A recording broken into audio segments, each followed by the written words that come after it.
Praise the Lord. जय मसीह की। कि प्रभु ने ये मौका दिया है कि एक बार हम प्रभु यीशु मसीह के इस बर्थडे यानी कि जन्म उत्सव पर एकत्रित होने पाए। हालांकि 3 दिन बाकी हैं अभी ऑलरेडी, बट हम देख रहे हैं कि चारों तरफ कलीसिया में, संस्थाओं में, मसीह घरों में प्रभु के आगमन की खुशियों की तैयारी हो रही हैं। घर घर में लोग अपने घर को संभाल रहे हैं और पकवान बन रहे हैं लोगों के घरों में, और जोर शोर के साथ हम देख रहे हैं कि कलीसियाओं में भी गीत गाने बजाने हर तरह से हम देख रहे हैं कि सुसज्जित किया जा रहा है कलीसियाओं को। और साथ साथ हम देखते ये भी हैं कि बहुत सारे झुंड जो हैं वो एक दूसरों के घरों में जा रहे हैं, क्रिसमस के गीतों को गा रहे हैं और हर्षो उल्लास को के साथ इस क्रिसमस की तैयारी में लगे हुए हैं। क्यों नहीं होगा? क्योंकि जगत का उद्धार करता पैदा हुआ है। मेरे प्रिय अजीजों, आज ये मेरे लिए अवसर है कि मैं आगरा मसीह मंडली के द्वारा उनके इस चैनल पर मैं उपस्थित हूं, ताकि मैं परमेश्वर के पुत्र प्रभु यीशु मसीह के आगमन की खुशी को आपके बीच में बांट सकूं। मेरा भी सौभाग्य है ये। मैं परमेश्वर का धन्यवाद देता हूं अपने अजीज भाई अनुपम और उनकी वाइफ सिस्टर शबनम डेविड के लिए कि उन्होंने मुझे आमंत्रित किया है। और ये उनका ये सहयोग है कि हम आपस में मिल करके प्रभु की आराधना करने पाए। मेरा भी सौभाग्य है। प्रभु को धन्यवाद देते हैं। आइए हम एक छोटी सी प्रार्थना करेंगे और इस प्रार्थना के माध्यम से हम आज की सभा को शुरुआत करेंगे। छोटी सी प्रार्थना करते हैं अपने जीवित प्रभु यीशु मसीह से कि अपनी पवित्र आत्मा को भेजे, ताकि वचन का सुनना और उसकी महिमा करना व्यर्थ ना जावे। आइए हम प्रार्थना करेंगे। हमारे जीवित सामर्थी परमेश्वर खुदावंद, लाख लाख शुक्र अदा करते हैं आज इस सुंदर अवसर के लिए कि जो आपने हमें दिया है। प्रभु होने दे कि तू हमसे हम कलाम हो, हमसे बोल और बातचीत कर। प्रभु हमारा वचन का सुनना व्यर्थ ना जावे। प्रभु तू हमारी मदद कर। धन्यवाद देते हुए अपने समय को तेरे हाथों में सौंपते हुए ये विनती आपके जीवित पुत्र प्रभु यीशु मसीह के मधुर और मीठे नाम से मांगते हैं, आमीन आमीन। प्रभु का धन्यवाद देते हैं आज सुंदर अवसर के लिए। हालांकि गीत तो बहुत सारे मन में आ रहे हैं गाने के लिए, परंतु मैं सोचता हूं कि ऑलरेडी मैं लेट हो चुका हूं 15 मिनट आज, क्योंकि मैं भी एक जगह गया और वहां पर मैं किसी कारणवश फंस गया। रास्ते में काफी भीड़ थी, तो आते आते मुझे भी देर हो गई। और मेरे प्रिय अजीजों, आज मैं सोचता हूं कि मैं गीत को ना गाऊं, डायरेक्ट मैं अपने वचन में जाता हूं। और आज का जो वचन है बहुत ही कॉमन पैसेज है। कई बार हम इसको सुन चुके हैं और आपने वचन भी सुना होगा, आपने पढ़ा होगा, आपने बोला भी होगा, अगर आपको अवसर मिला होगा कभी कलीसिया में या मसीह लोगों के बीच में या गैर मसीहों के बीच में। परंतु आइए हम इस वचन को फिर से पढ़ते हैं। ये बहुत ही प्रिय वचन है और इससे कई चीजों को हम आज सीख सकते हैं। तो आज का जो वचन है वो हमको मिलता है मत्ती रचित सुसमाचार, उसका 2 अध्याय, Matthew chapter 2 and from verse 1 to 12। और इसमें बहुत अच्छी बात लिखी हुई है। मैं इसको पढ़ता हूं जल्दी से। और इसमें ऐसा लिखा हुआ है कि हेरोदेश राजा के दिनों में जब यहूदिया के बैतलहम में यीशु का जन्म हुआ, तो पूर्व से कई ज्योतिष यरूशलेम में आकर पूछने लगे। और क्या पूछने लगे? यहूदियों का राजा जिसका जन्म हुआ है कहाँ है? Question mark. क्योंकि हमने पूर्व में उसका तारा देखा है और उसको प्रणाम करने आए हैं। कितनी बड़ी बात वो बोल रहे हैं इस समय। परंतु यह सुनकर हेरोदेश राजा और उसके साथ सारा यरूशलेम घबरा गया। अब देखिए कितनी बड़ी बात ये यहाँ पर पूछ रहे हैं, खुशी की बात है। परंतु हम यहाँ देख रहे हैं कि हेरोदेश जो है वो घबरा गया, क्योंकि ये राजा ऑलरेडी है वहां पर, और ये घबरा गया कि ये कौन सा राजा पैदा हुआ है जो मुझसे बड़ा हो सकता है आने वाले दिनों में, कैसा राजा है ये। हालांकि तो वो घबराहट उसके दिल में आ गई, और तब उसने लोगों के सब प्रधान याजकों और शास्त्रियों को इकट्ठा करके उससे पूछा कि मसीह का जन्म कहाँ होना चाहिए। उन्होंने उससे कहा, यानी कि शास्त्री फरीसियों लोगों ने हेरोदेश से एक बात कही, और क्या कही? यहूदियों के बैतलहम में, क्योंकि भविष्यवक्ता के द्वारा लिखा गया है। यानी कि उन लोगों ने इस बात को बता डाला कि राजा, ये अभी कोई ऐसी अकस्मात बात नहीं होने जा रही है। ये तो बहुत हजार वर्ष पहले भविष्यवक्ताओं ने इस बात को वचन में, यानी कि पवित्र शास्त्र में बता दिया था। भविष्यवक्ताओं ने क्या बताया था कि हे बैतलहम, तू जो यहूदा के प्रदेश में है, तू किसी भी रीति से यहूदा के अधिकारियों में सबसे छोटा नहीं, क्योंकि तुझ में से एक अधिपति निकलेगा जो मेरी प्रजा इज़राइल की रखवाली करेगा। तब हेरोदेश ने ज्योतिषियों को चुपके से बुला करके उनसे पूछा कि तारा ठीक किस समय दिखाई दिया था। अब घबरा गया, ये कैसे हो सकता है? भविष्यवक्ताओं ने कहा और ये हो गया, इसका मतलब सच में ये कोई राजा ही नजर आ रहा है, क्योंकि ऐसा तो ऐसे कोई भी नहीं कह सकता है। और भविष्यवक्ताओं की जो बात है वो सच्ची होती है। वो जानता था इस बात को कि वो झूठ नहीं बोल रहे थे, ये बात सच हो सकती है। इसलिए घबराहट के साथ वो घबरा गया, और उसके दिल में बेचैनी सी होने लगी, और वो घबरा करके ज्योतिषियों से पूछने लगा, चुपके से बुला करके उनसे, चुपके से नहीं, शांत चुपचाप से अकेले में उनको बुला करके पूछने लगा, भाई तारा ठीक किस समय दिखाई दिया था? और उसने ये कहकर उन्हें बैतलहम भेजा, जाओ उस बालक के विषय में ठीक ठीक मालूम करो, और जब वह मिल जाए तो मुझे सुसमाचार दो, ताकि मैं भी आकर उसको प्रणाम करूं। देखिए ज्योतिषियों से कह रहा है कि जाओ, जाकर के पता लगाओ, जाकर के ये बात सच हुई है कि नहीं हुई है, ताकि मैं भी आकर के उसको क्या करूं? प्रणाम करूं, जो कि झूठ है। यहाँ पर वो नहीं चाहता था कि कोई राजा उसके होते हुए पैदा हो जाए। परंतु चलिए आगे हम देखते हैं क्या होता है। नबी आयत में लिखा हुआ है, वे राजा की बात सुनकर चले गए, यानी कि ज्योतिषियों ने सुना और वो क्या कर गए? चले गए। और जो तारा उन्होंने पूर्व में देखा था वह उनके आगे आगे चला। अब देखिए तारा जो था वो आगे आगे चला, तारा आगे आगे चला। कितनी बड़ी बात है कि तारा उनको रास्ता, मार्गदर्शक बन गया उनके लिए। अब वो भटकेंगे नहीं, अंधेरे में भटकेंगे नहीं, क्योंकि तारा उनके साथ है। वो स्टार जो है उसको लेकर के, इसलिए देखिए मसीह लोग, क्रिश्चियन लोग, कलीसिया में हम देखते हैं कि तारे को टांगते हैं। क्रिसमस ट्री के चारों तरफ भी तारे टांगते हैं। क्रिसमस ट्री के ऊपर अपने घरों के आगे तारा टांगते हैं, ताकि तारा हमें भी जो है मसीह तक पहुंचा सके। मेरे प्रिय अजीजों, हालांकि उन ज्योतिषियों को तारे की मदद से वो कहाँ पहुंचे? वो चलने लगे उसके पीछे, और जहां बालक था उस जगह के ऊपर पहुंचकर तारा क्या हुआ? ठहर गया।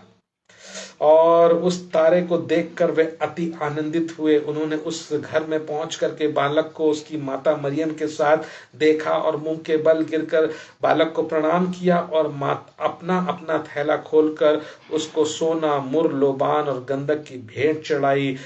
तब स्वप्न में यह चेतावनी पाकर कि हेरोदेश के पास फिर ना जाना, वे दूसरे मार्ग से अपने देश को चले गए। यानी कि यहाँ पर ज्योतिष लोग क्या किया कि वो लौट करके फिर वो कभी नहीं गए उस मार्ग पर जहां से वो आए थे। मेरे प्रिय, ये परमेश्वर का वचन है, पढ़े और सुने जाने पर खुदावंद हमें आशीष देवे। और परिचय में ये देना चाहूंगा इस वचन का, वो ये है कि प्रभु यीशु मसीह के जन्म के कारण बैतलहम जो एक छोटा सा नगर है, परमेश्वर की महानतम योजना का केंद्र बन गया। बैतलहम जिसका अर्थ है द हाउस ऑफ ब्रेड, अर्थात रोटी का घर। बैतलहम यरूशलेम से बहुत दूर नहीं है मेरे प्रिय अजीजों। मुझे यरूशलेम जाने का अवसर मिला 2016 में, और मैंने वहां पर देखा कि बैतलहम जो है वो यरूशलेम से बहुत दूर नहीं है। यरूशलेम से जो रास्ता मिस्र की ओर जाता है उसके दक्षिण में 5 मील की दूरी पर जो है बैतलहम नगर आज भी स्थिर है मेरे प्रिय अजीजों। और ये वही बैतलहम है जो कि यहूदा की पहाड़ी पर बसा हुआ है, जिसको एप्राता भी कहा गया था मेरे प्रिय अजीजों। जब यहोशू उस एप्राता नगर में पहुंचता है, एक छोटी सी घटना है कि जो यहोशू जो था, यीशु मसीह से कई हजार वर्ष पहले ये यहोशू आया इस दुनिया में, और जब यहोशू उस एप्राता नगर में पहुंचता है तो उसका नाम जो है वो क्या हो जाता है, बैतलहम हो जाता है। और इस कारण से बहुत मतलब कुछ लोग, यानी कि कुछ लोग उस समय के उससे एप्राता भी कहते हैं, और आज भी कई लोग जो है यरूशलेम में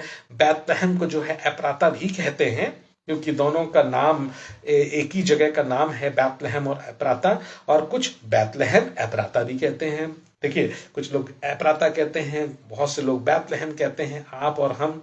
परंतु कुछ लोग जो हैं वो बैतलहम एप्राता यानी कि दोनों को मिला करके बोलते हैं, और ये कुछ लोग मेरे प्रिय दोस्तों इस तरीके से उसका नाम पड़ा।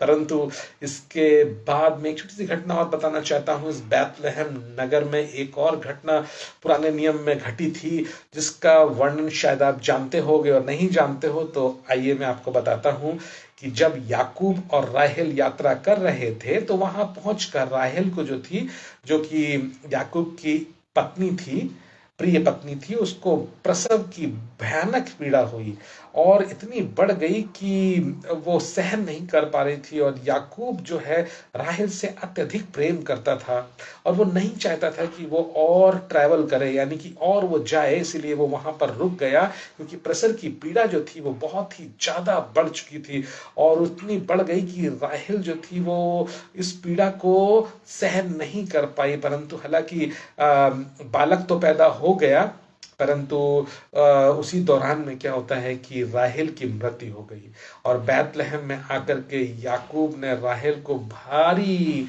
हृदय से दफन कर दिया, यानी कि बहुत करुण वेदना के साथ उसने अपनी पत्नी को वहीं बैतलहम, यानी कि याद रखिएगा कि राहेल, अगर वो पूछता है कि राहेल की जो दफन किया गया था वो कहाँ किया गया है, पुराने नियम में बताया गया है कि बैतलहम में।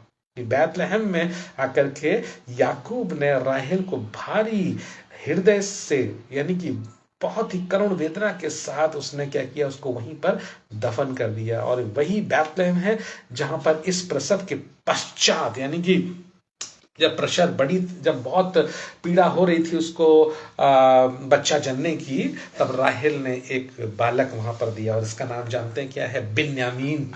बहुत ही विशेष व्यक्ति बिन्यामीन पैदा हुआ, और यही वही बैतलहम है जहां कभी बहुत वर्ष पहले, यीशु मसीह के आने से कई हजार वर्ष पहले, रूत और बोआज का मिलन हुआ था। मेरे प्रिय अजीजों, रूत की स्टोरी तो आप जानते होंगे। रूत और बोआज का मिलन हुआ था, और उन्होंने वहां से एक नया परिवार जो था उसका प्रारंभ किया था। और ये वही बैतलहम है जहां रूत और बोआज का नाती, यानी कि गौर से सुनिएगा मेरी बात को, रूत और बोआज का नाती कौन था, उनका नाती जो था वो दाऊद था।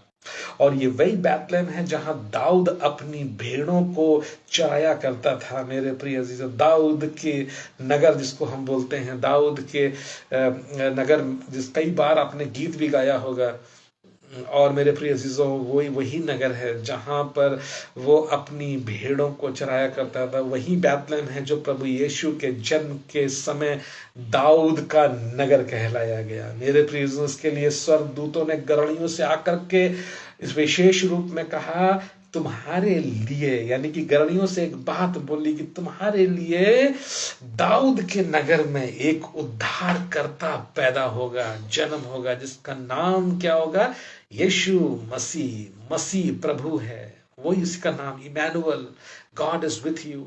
ये वही बैतलहम है जिसके संदर्भ में सैकड़ों वर्ष पूर्व मीका नबी ने एक बात कही थी कि बैतलहम एप्राता, तू जो यहूदा के उन छोटे से छोटे नगर में है, वहीं से एक अधिपति निकलेगा मेरे प्रिय अजीजों, जिसका नाम यीशु मसीह यीशु कहा जाएगा। मेरे प्रिय अजीजों, चरवाहे के वंश में प्रभु यीशु मसीह का जन्म होता है। मेरे प्रिय अजीजों, कितनी अच्छी बात है कि चरवाहों को स्वर्गदूतों ने इस बात को बताया कि दाऊद के नगर में तुम्हारे लिए एक उद्धारकर्ता पैदा होगा। यूसुफ के बारे में अगर हम देखते हैं तो ये तो एक छोटी सी बात थी जो मैं आपको बैतलहम के बारे में बताना चाहता था, क्योंकि कई बार हम लोग केवल बैतलहम के बारे में इतना ही जानते हैं कि यीशु मसीह पैदा हुआ, परंतु उससे पहले यानी यीशु मसीह के, हमारे उद्धारकर्ता जीसस क्राइस्ट यीशु मसीह के आने से कई हजार वर्ष पहले पुराने नियम में भी बहुत सारी घटना इस शहर में हुई थी, परंतु फिर भी इस शहर को बहुत सालों तक कोई नहीं जान सका। छोटा सा एक शहर, अनजान सा एक शहर जिसको कोई नहीं जानता था, परंतु आज दुनिया के हर एक कोने में कहीं पर भी अगर मसीह व्यक्ति पाया जाता है, अगर आप उससे पूछ लीजिए कि यीशु मसीह का जन्म कहाँ हुआ है, तो डेफिनेटली वो चरनी तो बोलेगा ही, क्योंकि चरनी में वो पैदा हुआ, परंतु वो जगह का नाम क्या था, तो बैतलहम वो जानता होगा। बड़ी त्रासदी की बात होगी अगर वो बैतलहम को नहीं जानता होगा। तो मैं इस बात को कहना चाहूंगा कि हर एक मसीह जो है, बच्चे हैं नेटिविटी में, छोटे बच्चे जो हैं वो भी बैतलहम का सीन करते हैं, वो यानी कि चरनी का सीन करते हैं, और वो जानते हैं बैतलहम में चरनी पाई जाती है। मेरे प्रिय अजीजों, आइए हम देखते हैं कुछ और कैरेक्टर्स को, हम अपने संदेश में जाने से पहले, जो कि बैतलहम से बहुत जुड़े हुए थे। पहला व्यक्ति जो है बहुत ही विशेष है, वो है यूसुफ। एक साधारण सा बड़ई था, वो संसार की दृष्टि में महत्वहीन था, जैसे कि बैतलहम में जो थी वो क्या थी, महत्वहीन जगह थी जिसको कोई नहीं जानता था। पुराने नियम में बहुत सारी घटना घटी तो जैसा कि मैंने आपको बताया, परंतु फिर भी उसको कोई नहीं जानता था। परंतु यीशु मसीह के आगमन के बैतलहम धन हो गई, और आज हर एक जगह हर एक व्यक्ति यानी कि मसीह व्यक्ति, इस विशेष तौर पर मसीह व्यक्ति, भले ही गैर मसीह नहीं जानते हैं, परंतु हर एक मसीह व्यक्ति बैतलहम को जानता है। और बैतलहम जो है वो एक बहुत विशेष जगह की बन चुकी है। मेरे प्रिय अजीजों, आज हजारों करोड़ों लोग जो है दर्शक लोग हैं, तीर्थ यात्रा के रूप में भले ही जाते हो, वो इस जगह को देखने जाते हैं कि कौन सी जगह है वो, बैतलहम कौन सी जगह है। जब मैं भी यरूशलेम गया तो मुझे और किसी बात की ज्यादा देखने की इच्छा नहीं हुई, केवल बैतलहम और गलगोता का पहाड़ जहां पर यीशु मसीह को लटकाया गया था, वो दो जगह में देखना बहुत चाहता था। और वो ग्रेव जहां पर उसको दफनाया गया था, हालांकि वो वहां नहीं है, परंतु फिर भी मैं देखना चाहता था। तो मेरे प्रिय अजीजों, बैतलहम क्रूस जगह जहां पर लटकाया गया, और ग्रेव जहां पर वो उसको डाला गया था, जहां रखा गया था। तो मेरे प्रिय अजीजों, आइए हम यूसुफ के जीवन को देखते हैं कि यूसुफ एक साधारण सा बड़ई था, संसार की दृष्टि में महत्वहीन था, परंतु यही यूसुफ परमेश्वर की दृष्टि में महत्वपूर्ण बन गया। क्यों? किसी टीकाकार ने कहा है, you do not have to be important in the sight of the world in order to be important in the sight of the Lord. Many praises. Again, I will repeat this sentence, which is very, very important. You do not have to be important in the sight of the world in order to be important in the sight of the Lord. अर्थात हिंदी में इस तरीके से मैं बोलूंगा, परमेश्वर की दृष्टि में प्रमुख होने के लिए आवश्यक नहीं है कि आप संसार की दृष्टि में प्रमुख हों। मेरी बात को समझ रहे होंगे आप।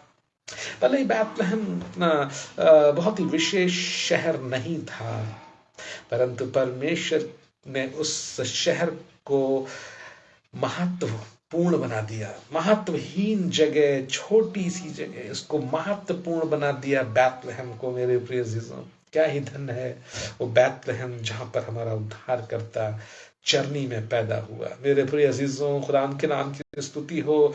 ये यूसुफ को भी कोई नहीं जानता था, परंतु आज यूसुफ को यीशु मसीह के संसारिक पिता के रूप में हर एक व्यक्ति जानता है, यदि वो मसीह है। मेरे प्रिय अजीजों, संसार की दृष्टि में हमारा बड़ा नाम प्रमुख होता है। कई बार हमारी बड़ी बड़ी डिग्रियां जो हैं वो प्रमुख होती हैं, हमारे जो हैं बड़े बड़े पद प्रमुख होते हैं, परंतु जरूरी नहीं कि आप मनुष्यों की दृष्टि में प्रमुख हो सकता है कि मैं और आप मनुष्यों की दृष्टि में महत्वहीन हो सकता है मनुष्यों की दृष्टि में आपकी कोई गिनती ना हो, परंतु यदि परमेश्वर से आप और मैं प्रेम रखते हैं तो आप परमेश्वर के लिए संसार में सबसे अधिक महत्वपूर्ण हैं। आज शाम को बड़े ही दीनता नम्रता पूर्वक आपके सामने इस विशेष बात को मैं बोलना चाहूंगा, फिर से बोलता हूं, परंतु यदि परमेश्वर से आप प्रेम रखते हैं तो आप परमेश्वर के लिए संसार में सबसे अधिक महत्वपूर्ण हैं। मेरे प्रिय अजीजों, बहुत बड़ी बात है।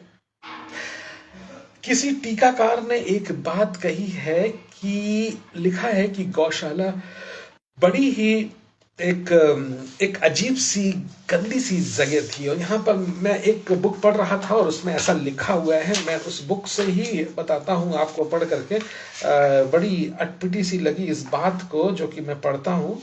यहाँ पर लिखा हुआ है कि बैतलहम, या आगे लिखा हुआ है गौशाला जहाँ पर क्यों इसको खराब बोला गया है, क्योंकि यहाँ पर मेमनों को रखा जाता था, और मेमने जो बलिदान किए जाते थे, यीशु के लिए कहा गया है कि वो परमेश्वर का मेमना है जो कि जगत के पापों को उठा लिए जाता है। कई बार आप सोचते होंगे कि ये चरनी में क्यों पैदा हुआ। वो देखिए, हर एक चीज के पीछे, यीशु मसीह की हर एक कहानी के पीछे कोई ना कोई मकसद रहा है। जैसा कि उसका इस संसार में आने का मकसद भी यही है कि वो जो गुलामी में, जो कि पाप की दशा में लोग पड़े हुए हैं, वो बचाए जाएं। बैतलहम में भी आने का, उसका पैदा होने का भी उसका मकसद था। चरनी में पैदा होने का उसका मकसद है। वो मकसद क्या है कि चरनी में आप सोचिए कि किनको रखा जाता है, वो मेमनों को, जो कि बलिदान चढ़ाए जाते थे। पुरानी प्रथा में क्या होता था कि लोग अपने पापों की प्राप्ति के लिए निष्कलंक मेमने को बलिदान चढ़ाते थे, ताकि उनके सारे गुनाह जो है वो पाक हो जाए। मेरे प्रिय अजीजों, भारतवर्ष में भी बहुत सारी जगहों पर ऐसा होता है कि इंसान के पापों के लिए आज भी, मनुष्य के पापों के लिए आज भी जानवरों की बलि चढ़ाई जाती है। वेस्ट बंगाल में बहुत सारी जगहों पे ऐसा होता है कि मैं एक पिक्चर देख रहा था, वहां पर भी बहुत पुरानी पिक्चर थी वो, छतरी एक पिक्चर है, बहुत साल पहले मैंने देखी, जो कि बॉलीवुड में होती है, और वहां पर भी ये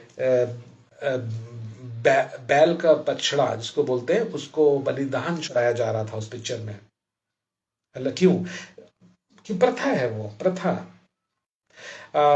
तो मेरे प्रिय दोस्तों, जानवरों को बहुत सारे देशों में भी बलिदान चढ़ाया जाता था, पुराने नियम में भी बलिदान चढ़ाता था। उसका मकसद यही था कि वो इंसान के पापों से निवारण हो सके। खास तौर पे मेमने को चढ़ाया जाता था, जो कि मेमना जो है, इसीलिए बाइबल में यीशु मसीह को मेमना भी कहा गया, लैम ऑफ गॉड, परमेश्वर का मेमना कहा गया है, जो कि जगत के पापों को उठाए ले जाता है। यह मेमना गौशाले में पैदा होता है, किसी टीकाकार ने लिखा है। यह विशेष बात है जो कि मैंने इस पुस्तिका में पढ़ा, और ये मैं बताना चाहता हूं कि किसी टीकाकार ने कहा है कि गौशाला बड़ी ही विलक्षण जगह है, गंदी जगह है। गौशाले में कोई द्वार नहीं होता, कोई द्वारपाल नहीं होता, कोई अवरोध नहीं होता। गौशाला जो है शहर में भी होता है और गांव में भी होता है। गौशाला बच्चों की आवश्यकता भी पूरी करती है, गौशाला बच्चों की आवश्यकता भी पूरी करती है और बुजुर्गों की आवश्यकता भी पूरी करती है। यह गौशाला परमेश्वर की दृष्टि में, यह गौशाला जो है परमेश्वर की दृष्टि में प्रमुख जगह बन गई। जहां प्रभु यीशु ने एक चरनी में जन्म लिया। इसके बाद हमारी नजर आती है, देखिए, तो मैंने क्या बताया आपको, बैथलहम के बारे में बताया थोड़ा सा, उसके बाद मैंने यूसुफ के बारे में बताया, उसके बाद मैंने आपको थोड़ा सा गौशाले के बारे में बताया, जो कि आप सब जानते होंगे, परंतु फिर भी मैंने इस क्रिसमस के महोत्सव पर कुछ थोड़ी सी बातों को बताना चाह रहा हूं। अब आइए हमारी नजर जाती है विद्वान पुरुषों पर, जिनको हम ज्योतिष कहते हैं, और ये लोग भी जिन्होंने मीलों की यात्रा की थी, बहुत कठिनाइयों को सहते हुए तारे को देखते देखते अपनी आंखों को तारे पर लगा करके उसके पीछे चलते रहे। प्रभु यीशु मसीह के दर्शन को वो आए थे, और इतिहासकारों का लिखना है कि इन्होंने जब यह यात्रा की तो उनको बहुत सारी समस्याओं का सामना करना पड़ा, उन्हें मरुस्थलों पर चढ़ना पड़ा, क्योंकि वो ऐसी हाईवे रोड नहीं थी, ऊबड़ खाबड़ जगह। यरूशलेम में जब गया, और अगर आपको भी गए होंगे, आपको जाने का अवसर मिलेगा, देखिएगा वहां की, ठीक है, जो सड़क हम बनाई गई है, हाईवे बनाई गई है, परंतु उस समय हाईवे नहीं होते थे, उस समय तो ऊबड़ खाबड़ जगह, और आज भी ऊबड़ खाबड़ जगह हैं, बहुत महा स्ट्रेट नहीं है जगह, ऐसे छोटे छोटे पहाड़ बने हुए हैं, ऊबड़ खाबड़ जगह है,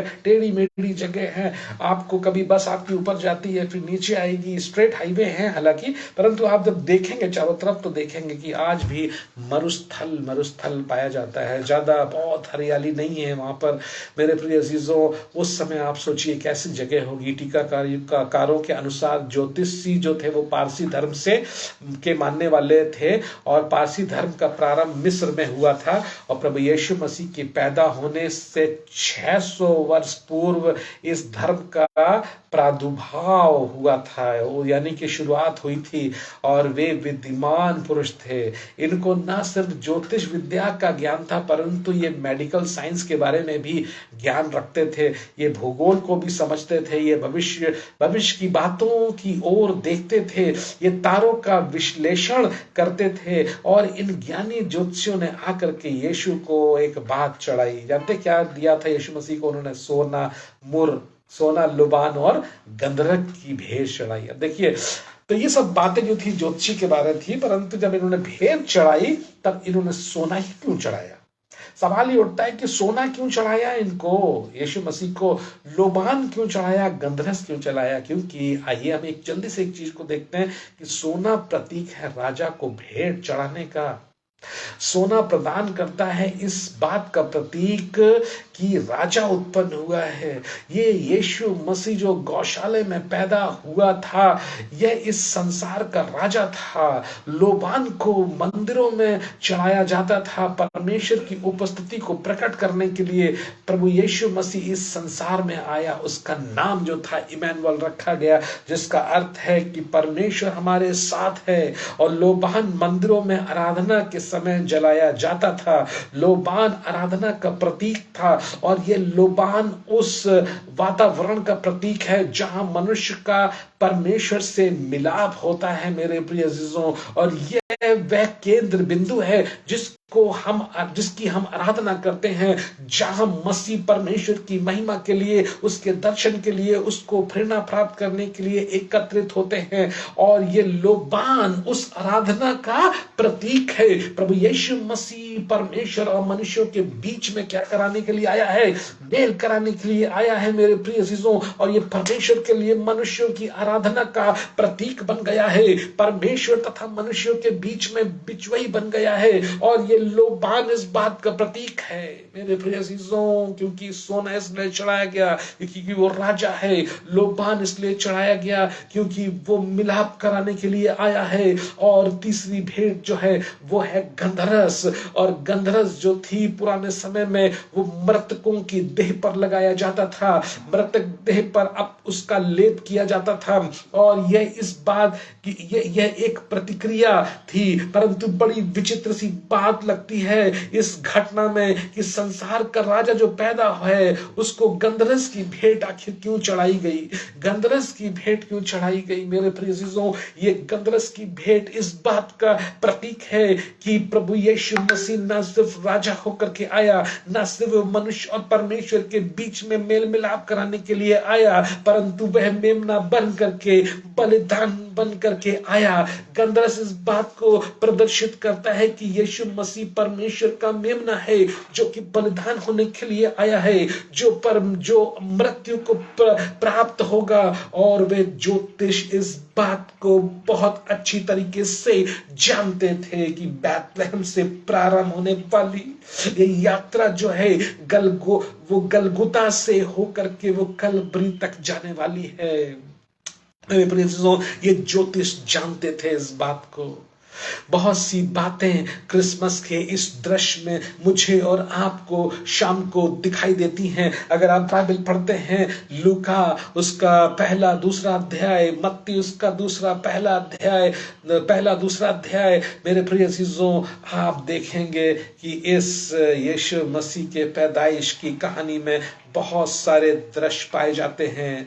नेटिविटी, आप बचपन में आपने संडे स्कूल में आपने नाटक या फिर आपने ऐसे प्रोग्राम किए होंगे संडे स्कूल में जहां पर आपने यूसुफ, मरियम और चरनी और बैतलहम और गरणियों और स्वर्गदूतों का दृश्य देखा होगा मेरे प्रिय अजीजों। परंतु जो सबसे प्रमुख बात है वो यह है कि क्रिसमस के दृश्य में मैं और आप, अब बहुत विशेष बात बोलने जा रहा हूं मैं आपसे। ये सब तो हो गया, यीशु मसीह आया और ये सब बातें तो घट गई, अब नहीं घटेंगी। परंतु इस क्रिसमस के समय में मैं और आप कहाँ हैं? मैं और आप कहाँ हैं? यदि क्रिसमस के दृश्य में मैं और आप नहीं हैं तो हमारा जीवन भी अधूरा है। क्रिसमस का दृश्य भी मेरे प्रिय अजीजों अधूरा है। प्रभु यीशु मसीह जो इस संसार में हमको बचाने के लिए आया, उसकी योजना हमारे जीवन में अधूरी है। आज शाम को जो मूलभूत बात है वो ये है, जो प्रश्न है वो ये है कि क्रिसमस में हमारी क्या प्रतिक्रिया है, हम कहाँ हैं? आइए जल्दी से हम कुछ एक बात को देखेंगे, कुछ लोगों की प्रतिक्रिया को देखेंगे जो कि बहुत विशेष है। पहली प्रतिक्रिया एक ऐसे व्यक्ति की जो कि एक नेगेटिव व्यक्ति हुआ है। बॉलीवुड की पिक्चर आपने देखी होंगी, जो कि हमारी जो भारतवर्ष में पिक्चरें बनाई जाती हैं, उसमें एक हीरो होता है, हीरोइन होती है, कुछ एक आध जोकर होते हैं, या तो हीरो के फ्रेंड्स होते हैं, हीरोइन के फ्रेंड्स होते हैं, माता पिता होते हैं, और उसमें पर एक और व्यक्ति होता है, विलन भी होता है, विलन जो कि सारे गेम को जो बिगाड़ देता है। मेरे प्रिय अजीजों, एक ऐसा ही विलन है जो कि इस क्रिसमस के दृश्य में पाया जाता है, जिसको हम कभी नहीं भूल सकते। कोई भी अपने बच्चों का नाम हेरोदेश नहीं रखता क्योंकि ये नेगेटिव व्यक्ति था, परंतु इसकी प्रतिक्रिया कैसी हुई है? यीशु मसीह की पैदाइश के दौरान में इसकी प्रतिक्रिया जो है वो पहले जल्दी से बताता हूं। इसकी प्रतिक्रिया जो है विरोध की प्रतिक्रिया है, और विरोध की प्रतिक्रिया जो हम पाते हैं वो मत्ती उसका 2 बाब उसकी 3 आयत में पाया जाता है कि यह सुनकर हेरोदेश राजा और उसके साथ सारा यरूशलेम घबरा गया। और 16वीं आयत में लिखा हुआ है कि हेरोदेश क्रोध से भर गया। क्रोध यानी कि विरोध की प्रतिक्रिया हो गई जब उसने इस बात को सुना कि यीशु एक मसीह यानी कि एक राजा बालक जो फ्यूचर में राजा बनेगा वो पैदा हुआ है। हालेलुया। मेरे प्रिय अजीजों, हेरोदेश क्रोध से भर जाता है और वो आज्ञा निकाल देता है कि 2 वर्ष के और उससे कम वर्ष के बच्चे जो हैं, जो पैदा हुए हैं, उनको मार डाला जाए। हेरोदेश के लिए ये कोई बात नहीं थी। वह एक राजा था, एक एक ऐसा राजा जिसको असुरक्षा की भावना थी इसके अंदर। वह ये नहीं देखना चाहता था कि उसके विरुद्ध में कोई प्रतिद्वंदी जो है वो खड़ा हो जाए और उसको, क्योंकि जो भी खड़ा होता था वो उसको मरवा डालता था। जल्दी से ये बात बोलूंगा कि उसने यहाँ तक कि अपने बेटों को भी उसने क्या कर दी थी, हत्या करवा दी थी, क्योंकि वो नहीं चाहता था कि मेरे बेटे भी जो है मेरी गद्दी पर बैठ सकें, क्योंकि वो बहुत ही खतरनाक व्यक्ति था। इसीलिए उसने, उसकी जो प्रतिक्रिया थी वो विरोध की प्रतिक्रिया थी, मेल मिलाप की, प्रेम की प्रतिक्रिया नहीं थी, परंतु एक विरोध की प्रतिक्रिया थी। हेरोदेश की प्रतिक्रिया मसीह विश्वास, मसीह धर्म और प्रभु यीशु मसीह के विरोध की प्रतिक्रिया थी।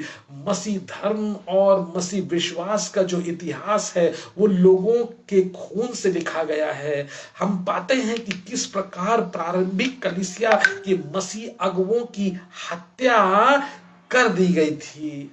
जब हम जानते हैं कि चेलों में से यूहन्ना को छोड़ करके, यदि आप देखेंगे अगर आप इसको पढ़ेंगे या इतिहास की कुछ पुस्तकों को पढ़ेंगे तो आप पाएंगे कि यूहन्ना को छोड़ करके हर एक परमेश्वर प्रभु यीशु मसीह के चेलों को क्या कर दिया गया, मार डाला गया। हम पाते हैं कि प्रारंभिक फादर्स हुए उनको भी मार डाला गया। हम नीरो बादशाह के विषय में पढ़ते हैं जो कि मसीह अगुओं को खंबे में लटका करके उनको जीवित शरीर में तेल डाल करके, उनको तेल छिड़क करके आग लगा देता था।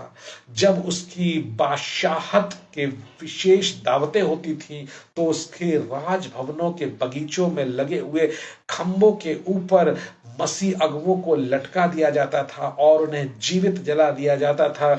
जब उनका शरीर जलता और शरीर की चर्बी जलती थी तो उससे जो रोशनी होती थी, उस रोशनी से नीरो बादशाह अपनी दावतों को रोशन करता था। मेरे प्रिय अजीजों, मसीह धर्म का जो इतिहास है वो खून से लिखा हुआ है।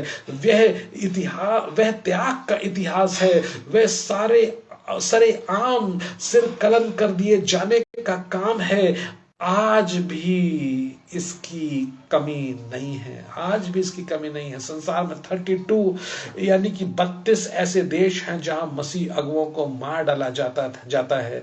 चीन का उदाहरण देखें तो वहां मसीह अगुओं को और पासवानों को कैद कर दिया जाता है। उनको कुछ दवाई दी जाती है और जब तक थोड़ी बेहोशी आने लगती है तब उनको बंदूक से मार डाला जाता है।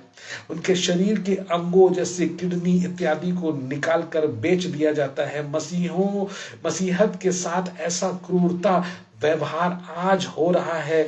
मसीह समाज के अगुओं के जीवनों से आज ऐसा खिलवाड़ हो रहा है। मेरे प्रिय, ऐसे बहुत सारे देश हैं जहां पर आज भी इसका प्रभाव बहुत बुरा है। मेरे प्रिय अजीजों, इतना होने के बावजूद भी बहुत सारी घटनाएं हैं, मैं इनको नहीं बता सकता इस समय क्योंकि समय नहीं है, परंतु मैं इतना बोलना चाहूंगा कि आपकी प्रतिक्रिया कैसी है? कहीं आपकी प्रतिक्रिया भी विरोध की प्रतिक्रिया तो नहीं है? मेरे प्रिय अजीजों, बहुत से हेरोदेश आए, बहुत से हेरोदेशों ने तलवारें उठाई, अपने सिर उठाए, जंग का ऐलान किया, परंतु परमेश्वर की सामर्थ और उसकी योजना के सामने वे सब धराशायी हो गए। वो सब धराशायी हो गए। आज हेरोदेश कहाँ है? आज वो लोग कहाँ हैं जिन्होंने मसीहों के विरुद्ध में आवाज उठाई है? वो लोग कहाँ हैं जिन्होंने मसीह के विरुद्ध अपने हाथ को, तलवार को उठाया है? सब ध्वस्त हो गए। परंतु आज भी यीशु मसीह जीवित है। क्यों जीवित है? क्योंकि बाइबल इस बात को बताती है, इतिहास इस बात को बताता है कि आज भी कब्र खाली है, यीशु मसीह मुर्दों में से जी उठा है। अगर आप जानना चाहते हैं, पहला कुरिन्थियों को पढ़ लीजिए आप, उसमें लिखा हुआ है वो हमारे लिए मारा गया, गाड़ा गया। यूहन्ना में लिखा हुआ है वो हमारे लिए मारा गया, गाड़ा गया और तीसरे दिन मुर्दों में से जी उठा है। वो आज भी हमारे साथ है। Emmanuel, God is with us. मेरे प्रिय अजीजों, कहीं आपकी प्रतिक्रिया हेरोदेश की प्रतिक्रिया के समान तो नहीं है आज इस क्रिसमस के दौरान? प्रश्न आपके सामने मैं छोड़ता हूँ। आइए दूसरे तरह के लोगों को हम लोग देखते हैं जो कि महायाजकों और शास्त्रियों की प्रतिक्रिया है, और इनकी प्रतिक्रिया जो थी वो कैसी है? तटस्था की प्रतिक्रिया, यानी कठोर प्रतिक्रिया। कठोर महायाजकों और शास्त्रियों की जो प्रतिक्रिया थी यीशु मसीह के पैदाइश के प्रति, वो कैसी थी? कठोर थी, कठोर। क्योंकि बाइबल में लिखा हुआ है कि ये सुनकर हेरोदेश राजा जो था वो यरूशलेम पूरा घबरा गया। तो उसने क्या किया? महायाजकों और शास्त्रियों को बुलाया और उसने पूछा कि ये मसीह का जन्म कहाँ होना चाहिए। तब देखिए ये महान जो व्यक्ति थे, यानी कि महायाजक और शास्त्री थे, इन्होंने एक बात कही कि यहूदिया के बैतलहम में। देखिए इन्होंने बोला कि यहूदिया के बैतलहम में, क्योंकि भविष्यवक्ता के द्वारा लिखा हुआ है कि हे बैतलहम जो यहूदा के देश में है, तो किसी रीति से यहूदा के अधिकारियों में सबसे छोटा नहीं, क्योंकि तुझ में से एक अधिपति निकलेगा जो मेरी प्रजा इज़राइल की रखवाली करेगा। मेरे प्रिय अजीजों, ये महायाजक और शास्त्री जानते थे। जानने के बाद भी बड़ी अजीब सी बात है कि यहाँ पर हम पाते हैं कि हेरोदेश ने महायाजकों और शास्त्रियों को बुलाया, और जो भेदों का ज्ञान जानते थे और जो भविष्यवाणी का ज्ञान रखते थे, उन्होंने कहा कि बैतलहम में एक राजा का जन्म होने वाला है, और ऐसा लिखा हुआ है। परंतु ये महायाजक शास्त्री जो थे बैतलहम से जो थे सिर्फ 5 मील की दूरी पर रहते थे, परंतु फिर भी वो यीशु मसीह के जन्म पर उससे मिलने को नहीं गए, जबकि ये जानते थे। और इन्होंने कहा इस बात को कि भविष्यवक्ताओं ने तो हजारों वर्ष पहले कह दिया है इस बात को कि यरूशलेम के नगर में एक राजा अधिपति पैदा होगा, और इस बात को इन्होंने हेरोदेश को बता दिया। परंतु वो फिर भी उस तारे को देख करके उससे मिलने के लिए नहीं गए। मेरे प्रिय अजीजों, कहीं ऐसा तो नहीं आप भी आज उन शास्त्रियों और फरीसियों के समान हैं? मेरे प्रिय अजीजों, कितनी बार हम भी अपने उद्धार के प्रति जो है वो निश्चिंत हो जाते हैं। प्रभु यीशु मसीह से हमारी कोई बुराई नहीं, प्रभु यीशु मसीह से हमारी कोई बुराई नहीं, उससे हमारा कोई विरोध या विद्रोह नहीं। हम प्रभु यीशु मसीह को अपमानित नहीं करते, अपशब्द नहीं कहते, परंतु हम उसके प्रति कठोर हो जाते हैं। कई बार हम कठोर हो जाते हैं। इन महायाजकों और शास्त्रियों ने कोई बुराई नहीं कही, कुछ गलत नहीं कहा, परंतु वो कठोर हो गए। वो मिलने के लिए नहीं गए, वो दंडवत करने नहीं गए राजा को, वो देखने नहीं गए। अगर देख लेते अपनी आंखों से तो वो धन्य हो जाते। हे हमारी शारीरिक आंखें, यदि हम यीशु मसीह के उस नूर को देख लें तो क्या ही धन्य होगा हमारा शरीर। मेरे प्रिय अजीजों, जबकि हम तो देख भी नहीं पा रहे हैं उसको, हम तो महसूस करते हैं और अपने हृदय की पटिया पर, अपने हृदय के सिंहासन पर उसको ग्रहण करते हैं। इतनी मौजूदगी, पवित्र आत्मा की मौजूदगी हमको उसका वो अनुभव कराती है, जीवित हो जाने का अनुभव कराती है, वो शांति देती है।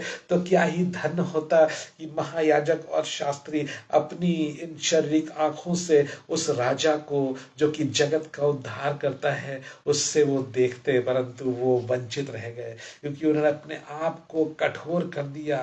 वो इतने कठोर हो गए कि वो देखने के लिए भी नहीं गए। हालेलुया। मेरे प्रिय अजीजों, कितनी बार अपने जीवनों में हम निश्चिंत हो जाते हैं। एक टीबी का मरीज है, उसे मालूम है कि टीबी का इलाज संभव है, उसको मालूम है कि उसकी दवाइयां कहाँ मिलेंगी, उसको मालूम है फला अस्पताल में मुफ्त में इलाज हो रहा है, परंतु उसके जीवन में दूसरी प्राथमिकताएं हैं। वह गांव में रहता है, खेती करता है, खांसी आती है, ध्यान नहीं देता है, कभी थूक में से खून भी निकलता है। यदि वह व्यक्ति की मृत्यु हो जाए तो वह टीबी से नहीं मरेगा, वरन वह क्या बोलते हैं, इग्नोरेंस, वो टीबी से नहीं, परंतु इग्नोरेंस, यानी कि वो जानते हुए भी कि टीबी का इलाज है, परंतु वो इग्नोरेंस से मरेगा, लापरवाही से मरेगा, वह निश्चिंता के कारण मरेगा। उसका रोग टीबी नहीं है बल्कि निश्चिंता है। वह जानते हुए भी कुछ नहीं करता क्योंकि वो निश्चिंत है, इस बात की अपेक्षा करता है। कोई विरोध नहीं है, कोई विरोध नहीं है, कोई षड्यंत्र नहीं है, बस खामोश है। हम तटस्थ हैं। कई बार हम कठोर हो जाते हैं जानते हुए भी।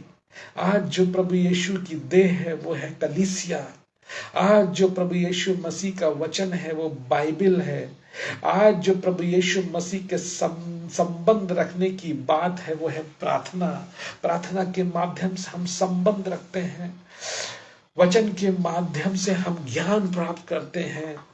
हम लोग जो मसीह कहलाते हैं उन महायाजकों के समान हो जाते हैं जो कि यीशु मसीह से मात्र 5 मील की दूरी पे थे, जो सब बातों को जानते थे, जो सब बातों को मानते थे।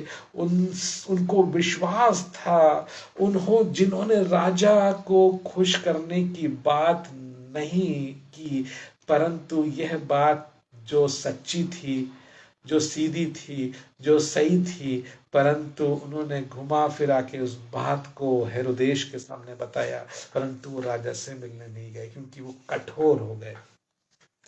मेरे प्रिय अजीजों, जल्दी से मैं और बताता हूँ चरवाहों के बारे में। ये चरवाहों के बारे में क्या है, जब मैं इस पुस्तिका को पढ़ा और मैंने बाइबल पढ़ी तो मुझे समझ में आया ये चरवाहे भी जो हैं वो बहुत विशेष बात रखते हैं, क्योंकि मरियम और यूसुफ की प्रतिक्रिया की जो थी वो आज्ञा पालन थी। मरियम और यूसुफ ने तो आज्ञा का पालन किया मेरे प्रिय अजीजों, क्योंकि लिखा हुआ है कि मरियम साधारण सी युवती थी, वो कुंवारी थी और आप जानते हैं उसकी मंगनी हो चुकी थी। स्वर्गदूत आता है और कहता है, हे मरियम तू धन्य है, तुझ पर परमेश्वर का अनुग्रह हुआ है। कैसा अनुग्रह था ये, तू गर्भवती होगी। कितनी अजीब सी बात है, शादी नहीं हुई है, मंगनी है, परंतु फिर तू गर्भवती होगी, क्योंकि यीशु मसीह मरियम के कोख में पवित्र आत्मा के द्वारा वो आया था। उसके उसके उसके कोख में पवित्र आत्मा के माध्यम से आया। मेरे प्रिय अजीजों, मरियम सोचती थी कि कैसा अजीब अनुग्रह है ये, परमेश्वर का कैसा अजीब अनुग्रह है। मैं तो क्या कुंवारी हूँ, मैं पुरुष को जानती ही नहीं और मैं गर्भवती होंगी। परंतु मरियम जवाब देती है, एक जवाब देती है। लूका उसका 1 उसके 38 में लिखा हुआ है, हे प्रभु मैं तेरी दासी हूँ, मुझे तेरे वचन के अनुसार हो, जैसा तू चाहता है वैसा ही हो। और उसने आज्ञा का पालन किया। मेरे प्रिय अजीजों, यूसुफ ने भी आज्ञा का पालन किया। उसने उफ तक नहीं किया, हालांकि वो कर सकता था, वो तो उसको छोड़ सकता था, क्योंकि वो चरित्रहीन के रूप में, अरे कैसे हो सकता है, मैं बदनाम हो जाऊंगा और मेरा परिवार बदनाम हो जाएगा, वो छोड़ सकता था, परंतु उसने ऐसा नहीं किया। मेरे प्रिय अजीजों, दोनों ने आज्ञा का पालन किया। मेरे प्रिय अजीजों, यहाँ पर एक बात है, आप क्या कर रहे हैं, मैं क्या कर रहा हूँ, क्या हम आज्ञा का पालन कर रहे हैं? आज शाम को जानते हुए भी ये उद्धारकर्ता पैदा हुआ है, क्यों शक करते हैं इस बात को, यीशु मसीह सच्चा परमेश्वर नहीं है? क्यों संदेह करते हैं अपनी हर एक उन बातों को जो कि आज आपको अपने जीवन में पूरा हुआ नहीं देख रहे हैं, होता हुआ नहीं देख रहे हैं? मत घबराइए। यीशु मसीह जो कि सच्चा परमेश्वर है, वो आपकी उस लंबी यात्रा को जरूर वो पूरी करेगा मेरे प्रिय अजीजों, क्योंकि वो राजा है, वो जानता है आपके रग रग गुदे गुदे को। मेरे प्रिय अजीजों, उन लोगों ने बहुत लंबी यात्रा की, परंतु उन्होंने परमेश्वर के उस वचन को माना, उनकी आज्ञा को माना, यूसुफ और मरियम ने, और वो धन्य कहलाए गए। मेरे प्रिय अजीजों, इस संसार में हर एक पिता, संसारिक पिता में सबसे धन्य पिता जो है वो यूसुफ है, क्योंकि उसने आज्ञा का पालन किया। और मेरे प्रिय अजीजों, मरियम जो कि एक मदर मैरी, जो कि कैथलिक भाई हमारे जानते हैं इस बात को, तो कितना प्रेम करते हैं उसको, क्योंकि उसने आज्ञा का पालन किया। और हमारा उद्धारकर्ता उस मरियम के कोख से पैदा हुआ मेरे प्रिय अजीजों, की उन्होंने आज्ञा का पालन किया। चरवाहे जो कि अंधकार में बैठे हुए थे, जिनके सामने कोई भी आशा नहीं थी, परंतु वो उठ करके जब फरिश्तों ने उनको इस बात को बताया कि दाऊद के नगर में एक उद्धारकर्ता पैदा हुआ है, वो उठ करके वो उन्होंने उफ तक नहीं बोला, परंतु वो चले गए, मिलने के लिए चले गए। मेरे प्रिय अजीजों, इनके जीवन में इन्होंने कभी भी किसी बात का संदेह नहीं किया। निष्कर्ष जो है वो यही है कि क्रिसमस के प्रति हमारे जीवन में हमारी 3 प्रतिक्रिया हो सकती हैं। पहले तो ये है, पहली प्रतिक्रिया जो है हेरोदेश की प्रतिक्रिया थी, जो कि विरोध की प्रतिक्रिया है। दूसरी महायाजकों और शास्त्रियों की प्रतिक्रिया है, जो कि बहुत ही कठोर, यानी कि जिसको हिंदी में बोलेंगे कि निश्चिंतता, उदासीनता और अपेक्षा की प्रतिक्रिया है। बड़ी ही कठोर प्रतिक्रिया है। तीसरे प्रकार के लोग जो है वो पाए जाते हैं यीशु मसीह की पैदाइश के इस दृश्य में, वो हैं गदरिये और चरवाहे और मरियम और यूसुफ, जिनकी प्रतिक्रिया है आज्ञा की प्रतिक्रिया, आज्ञा मानने की प्रतिक्रिया। मेरे प्रिय अजीजों, इन्होंने आज्ञा का पालन किया। हो सकता है कि आप कहें कि हमारी प्रतिक्रिया तो ऐसी नहीं है जो विरोध की प्रतिक्रिया है, हेरोदेश की प्रतिक्रिया है, परंतु कहीं हमारी प्रतिक्रिया महायाजकों की प्रतिक्रिया तो नहीं है। कहीं हम कलीसिया के प्रति, प्रभु यीशु मसीह की देह के प्रति, अपनी जिम्मेदारियों के प्रति, अपने मसीह जीवन के प्रति, परमेश्वर के संबंध रखने के प्रति, प्रार्थना के प्रति, वचन के अध्ययन के प्रति हम उदासीन तो नहीं हो गए हैं? कहीं हम निश्चिंत तो नहीं हो गए हैं? इब्रानियों उसका 2:3 में लिखा हुआ है कि उस बड़े उद्धार से निश्चित होकर के हम कैसे बच सकेंगे। क्रिसमस के दृश्य में हम पाते हैं कि जब गदरिये लौटे तो ये प्रभु यीशु मसीह की महिमा और स्तुति करते हुए लौटे। ज्योतिष गए तो हेरोदेश के रास्ते में होकर के उसकी आज्ञा का पालन करते हुए गए, परंतु जब वे लौटे तो उनका रास्ता वो नहीं हो गया, उनका रास्ता तो दूसरा रास्ता हो गया। उनके जीवन में एक जीवित रास्ता बन गया। वो फिर लौट के उस रास्ते पे नहीं गए, वे हेरोदेश के रास्ते को छोड़ करके दूसरे रास्ते से लौटे। हो सकता है वह लंबा हो सकता है वह रास्ता कठिनाइयों से भरा हुआ हो, परंतु उनके जीवन में दूसरा रास्ता था। मेरे प्रिय अजीजों, हो सकता है कि हम भी हेरोदेश के रास्ते पे चल रहे हों, हो सकता है कि हम भी महायाजकों के रास्ते पे चल रहे हों, हो सकता है कि हम भी हेरोदेश के रास्ते पे होकर के बैतलहम आए हों और प्रभु यीशु मसीह के दर्शन किए हों। यदि हमने प्रभु यीशु मसीह को देखा है, यदि उसने हमें पहचाना है, यदि हमने उसे स्वीकारा है, यदि हमने उसको अपने हृदय में स्थान दिया है, तो हमारे लिए भी नया रास्ता होना चाहिए। हमारा जीवन भी नया जीवन होना चाहिए। हमारा जीवन भी प्रभु यीशु मसीह को ग्रहण योग्य होना चाहिए। यही तो क्रिसमस की सही प्रतिक्रिया होगी। इसी से तो क्रिसमस सफल होगा और इसी से परमेश्वर प्रसन्न होगा। मेरे प्रिय अजीजों, हमारे जीवन में आज शाम को क्या प्रतिक्रिया है? हेरोदेश की प्रतिक्रिया, महायाजकों की प्रतिक्रिया, या चरवाहों और मरियम और यूसुफ की प्रतिक्रिया? ये निर्णय मुझ पर और आप पर निर्भर करता है। परमेश्वर आपको आशीष दे। आइए प्रार्थना करेंगे। हमारे जीवित सामर्थी परमेश्वर, हम आपके समीप आते हैं, लाख लाख शुक्र अदा करते हैं आज इस शाम को खुदावन तो बैतलहम में पैदा हुआ। उस महत्वहीन जगह को तूने महत्वपूर्ण बना दिया। यूसुफ को, जिसको कोई नहीं जानता था, महत्वहीन व्यक्ति, उन गरणियों को जिनको कोई नहीं जानता था, वो तो अंधकार में बैठे हुए थे, परंतु तूने महत्वपूर्ण बना दिया। उस तारे को आपने प्रयोग किया अपने कार्य के लिए। धन्यवाद देते हैं प्रभु कि तूने उन ज्योतिषों को भी प्रयोग किया। धन्यवाद देते हैं खुदावंद मरियम के लिए कि वो आज्ञाकारी बनी, उस माता के लिए, उस स्त्री के लिए हम धन्यवाद देते हैं। वो स्त्री एक आदन की वाटिका में भी थी जिसको हव्वा के नाम से जानते हैं। उसने आज्ञा का उल्लंघन किया, परंतु इस स्त्री ने आज्ञा का पालन किया और उससे जगत का उद्धार करता पैदा हुआ। जहां पर हव्वा के द्वारा मृत्यु आई, परंतु मरियम के द्वारा जीवन आया, और वो जीवन जो है वो चिरस्थायी बन गया, जिसने हम सबको भी आश्वासन दिया। जिसके पास परमेश्वर का पुत्र है उसके पास जीवन है, और जिसके पास परमेश्वर का पुत्र नहीं उसके पास जीवन नहीं, अर्थात तुम ये जानो कि अनंत जीवन तुम्हें दिया गया है। आज शाम को प्रभु बड़े दीनता, बड़े नम्रता पूर्वक हम आपके समीप आते हैं और विनती करते हैं कि हमारी प्रतिक्रिया कैसी होनी चाहिए आज शाम को। Hallelujah, hallelujah, thank you Lord. होने दे क्रिसमस हम सब के लिए आशीष का क्रिसमस बनने पाए। होने दे खुदावंद की ये क्रिसमस जो है वो आशीषों का क्रिसमस, यानी कि प्रेम को बांटने का क्रिसमस होने पाए, ताकि हम भी खुदावंद बहुत सारे कठोर लोगों के जीवनों को, हृदयों को बदलने पाए। उन लोगों को जो कि तेरे विरोध में पाए जाते हैं, यानी कि जो कि तेरे प्रेम के विरोध में है, उनको प्रभु तेरे बारे में बताया जा सके कि यीशु मसीह किसी को नाश करने नहीं आया, वो किसी को विभाजित करने नहीं आया, परंतु सबको जोड़ने आया है, सबसे प्रेम करने आया है, सबको प्रेम के रास्ते में दिखाने आया है, उद्धार करने आया है। अब मेमने की बलिदान चढ़ाने की आवश्यकता नहीं है, क्योंकि परमेश्वर का खुद मेमना उस चरनी में पैदा हुआ है, और ये चरनी हमारा हृदय है।